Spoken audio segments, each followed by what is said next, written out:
Listen, tight ends, in terms of an overview of the position, there's a huge fall off, right? Your top two, three of them, and then there's a big fall off, and then after like the next four or five, huge fall off. So how you choose to draft these guys and when you choose to, I would go earlier and try to get one of those very best because also they have great trade value because there's so few of the great ones.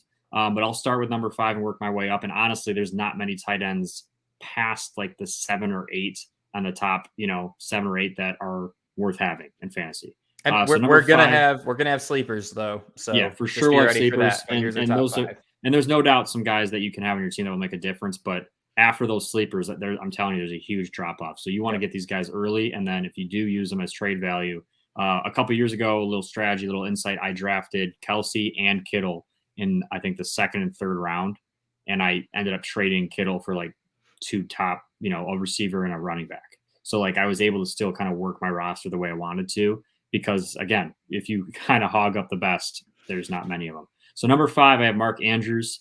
One of Lamar Jackson's favorite targets has been for the last few seasons. I have him a little bit lower than I normally would, simply because I think he's one of the best receiving tight ends in the NFL, but they have OBJ, Zay Flowers, Bateman, all going to kind of take some of those targets. A new OC that does know how to use tight ends well. I just think that he might get a little less targets than he has in previous years. I think his production will be about the same, though. Again, you have to pick and choose whether or not having the people around you hurts or helps them. And there's situations where I think it helps guys, and there's situations where I think it hurts guys. In this case, I think it hurts them a little bit, but still a very safe pick, and he's going to be a red zone machine. Definitely a tight end you want to draft. George Kittle, I have at number 4. 49ers guy, loves to block, which I wish he got fantasy points for pancakes because he'd be much higher on the tight ends list for that because he's one of the best blocking guys at this position. But he's also a great pass catcher. He's a freak of nature in space. He's got strong hands. He's got great chemistry with the quarterbacks. Doesn't matter who the quarterback is in San Francisco. He's Mr. Consistent, and he'll put up numbers. At number 3, I have Hawkinson. You saw towards the end of the year with Minnesota, he became one of Kirk Cousins' favorite targets. Like I said, with Jefferson in the double coverage and with Addison getting, a benefit of that, Hawkinson also benefits from that. He's kind of that underneath guy, check down guy that is going to have coverage with linebackers and nickels most of the time, and he's just going to win those. He's going to win those matchups. And in this division that he plays, I like how he matches up against most of these teams. So definitely a safe tight end, and you probably get him a little later than the third round maybe. And then number 2, a lot of people are gonna wonder why I have him this high. One, he just got a contract extension, so there's no issues about where he's gonna be or his value or anything like that. He's a Jag. He wants to be a Jag, and they love him. So, and they're gonna use him. Doug Peterson loves his tight ends. He's very creative with how he gets on the ball. Evan Ingram's one of the most athletic tight ends, if not the most athletic in the league right now. Still very young, runs really, really well. Again, Trevor Lawrence is going to benefit. He's going to benefit big time having a guy like that at quarterback. And we saw some of the production. And again, you have guys like Calvin Ridley and all these guys around him. It's just going to make his matchup even better. I think that's one of those instances where it favors Evan Ingram. I think he's going to be a stud. So I have him at number 2. Some people might say that's high, but I really do think he has a huge year for Jacksonville. I just think Jacksonville in general's offense will have a huge year, explosive year. And then obviously the top dog, there's no doubt about it. You could argue this maybe even stronger as the top tight end at his position than Jefferson at receiver is Travis Kelce. There just is no one in the world you're going to find that can make a clear debate that makes sense as to anyone being above him in fantasy football. Matt Mahomes is his quarterback. He's been the top fantasy tight end of, I think, 5 or 6 years in a row.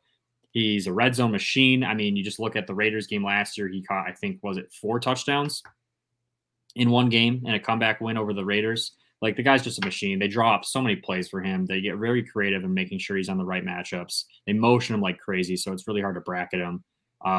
He's a machine. You can if you can get this guy in the first round, he's honestly worth maybe a top 5 pick. Probably.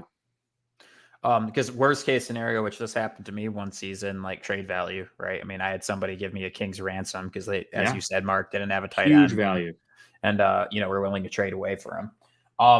So I agree very strongly with most of Mark's list, as I have very, very similar list. 5, Evan Ingram, as Mark said, like if you're taking a look at, our fantasy score that we're using, he checks really every box, as well. His situation's great because it's an efficient offense that likes getting tight ends the ball.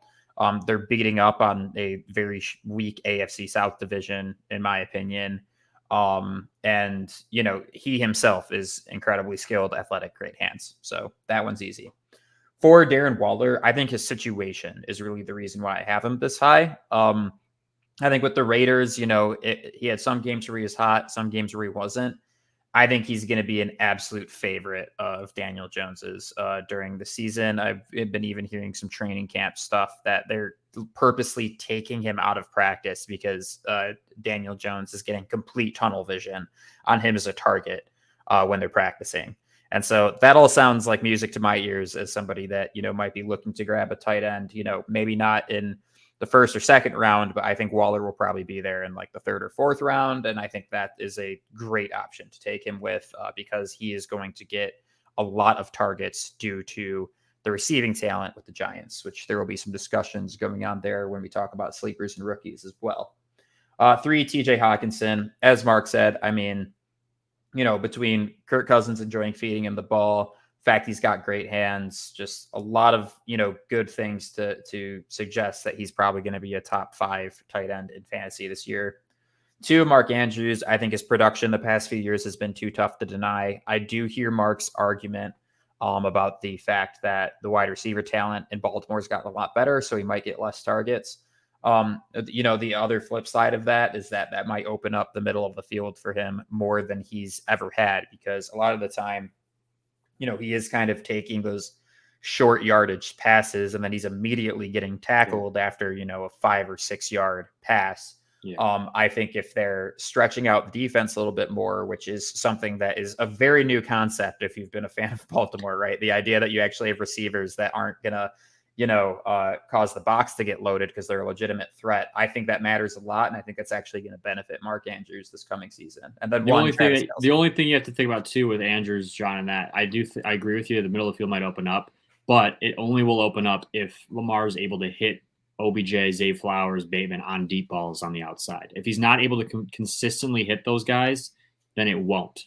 So it's going to come down to Lamar too. It's a good point, and I think that also shows our division and our opinions on Lamar Jackson and his ability to pass. And so you will, probably have a discussion there later in this conversation as well. And then, number 1, Travis Kelce. I don't need to say anything that Mark hasn't already said. Undisputed number 1 tight end in the league, and after 5 years straight of that happening, you can start to say that this time is probably not going to be different unless Pat Mahomes or he gets injured or retires. So that's kind of where I'm at with it.